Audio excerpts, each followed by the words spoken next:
Vamos agora a Brasília. A proposta de emenda à Constituição que limita os gastos públicos nos próximos 20 anos foi assunto em uma reunião entre parlamentares e o presidente da Câmara dos Deputados, Rodrigo Maia, e também no Ministério da Fazenda. A repórter Selma Dias tem as informações para a gente ao vivo.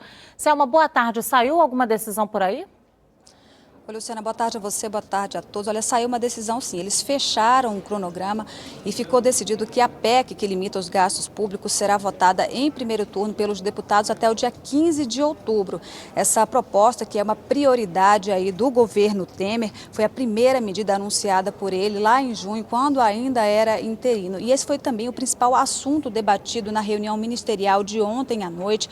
Hoje foi levado para esse café da manhã aí entre o presidente da Câmara, Rodrigo Maia, e os deputados da base aliada.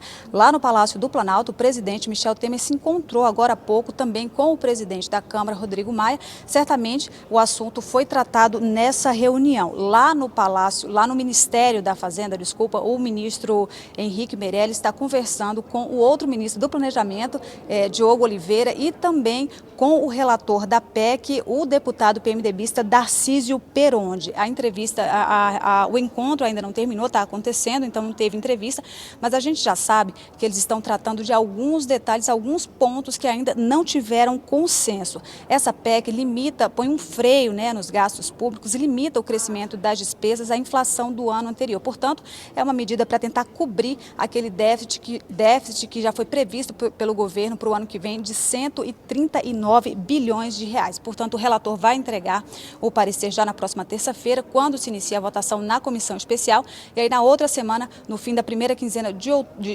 desse mês, no fim da primeira quinzena de outubro, eles devem concluir a votação lá aqui no plenário da Câmara dos Deputados. E apesar dessa pressa do governo, essa é uma proposta de emenda à Constituição que exige um rito mais rigoroso de votação. Essa proposta será votada em 2 turnos aqui na Câmara dos Deputados, 2 turnos também lá no Senado Federal, e exige para a aprovação o voto de pelo menos 3/5 dos parlamentares de cada casa, Luciana. Tá certo, Selma. Muito obrigada.